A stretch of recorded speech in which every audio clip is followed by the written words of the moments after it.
Herkese yeniden merhaba. Kanalıma tekrar hoş geldiniz. Bugün bir Kendin Yap projesinden daha çok bana göre bir sosyal sorumluluk projesiyle birlikteyiz. Son günlerde dünyanın durumunu biliyorsunuz. Zor günler geçiriyoruz tüm insanlar olarak ve bu bizim ülkemize de sıçradı. Yavaş yavaş vakalar görülüyor.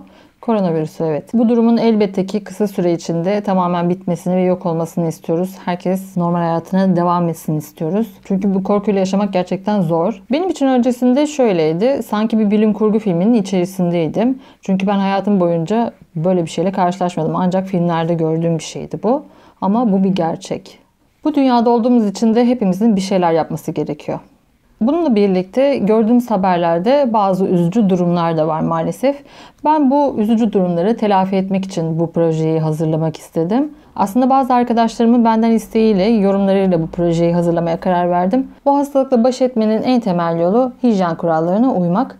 Bunun yanında bazı önlemler almamız gerekiyor biliyorsunuz. Ne gibi önlemler? Mesela maske takmak. Bu sizi tamamen korumaz ama bir önlemdir. Konuyla ilgili bizim doktorlardan duyduklarımız bunlar. Elbette ki onların söyledikleri daha doğru. Maske sizi tamamen korumaz ama önleminizi almanız gerek. Yakın zamanda şöyle haberler duyduk. Bazı kurnaz kişiler, bazı kurnaz firma sahipleri diyelim, bu maskeleri çok fahiş fiyatlara satar oldular. İnsan olarak insanlık için bir arada olmamız, dayanışma içinde olmamız gereken bir durumda yapılan gerçekten çok çirkin. Ben de bu konuda devreye girmeye karar verdim. Bu çok uçuk fiyatta satılan basit maskeleri kendimiz hazırlayacağız.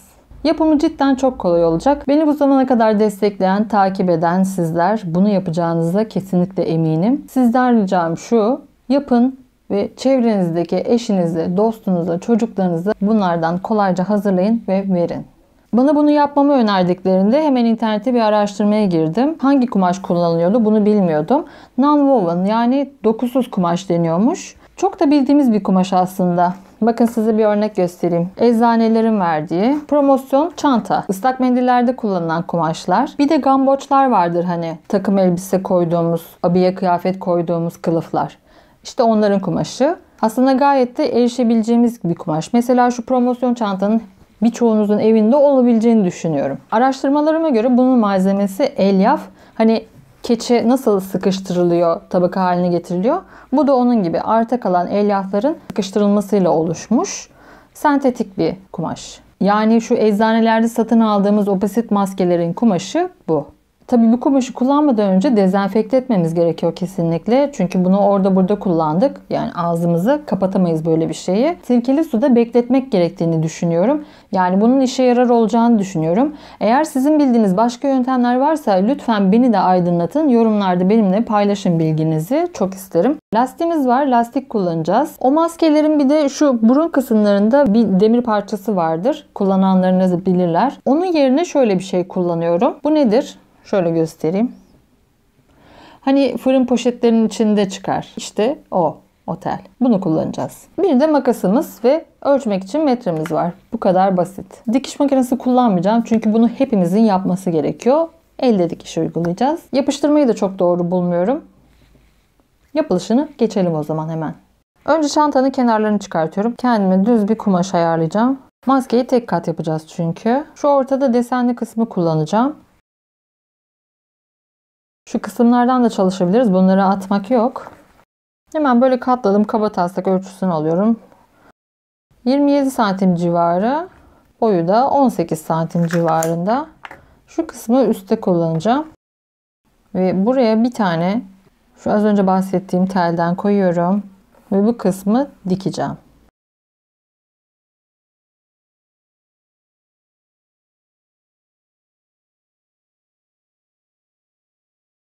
Telin şöyle başlangıçta kalacak kısmını buraya dikiyorum ki oynamasın. Buradan sonra tekrar normal dikişe devam ediyorum. Aynısını şu kısım için de yapacağım ve bu teli buraya sabitlemiş olacağız.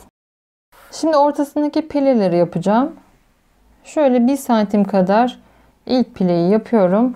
Kolay hazırlamak için de hemen bir toplu iğne ile şöyle kenarından tutturuyorum. Altından yine 1 santim kadar ikinci pileyi hazırlayacağım.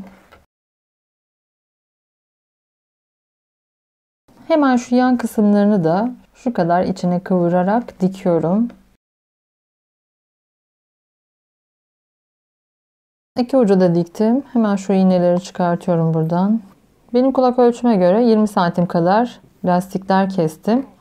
Ve bu lastikleri şu yan taraftan geçiriyorum şimdi.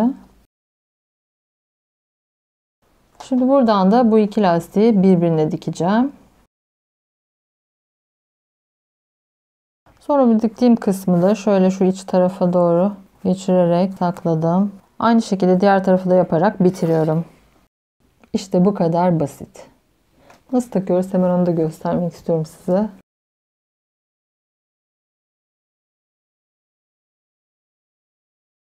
Normal çıkacak mı bilmiyorum da bir konuşmayı deneyeyim şöyle. Şu kısım tam buruna oturdu. İşte böyle.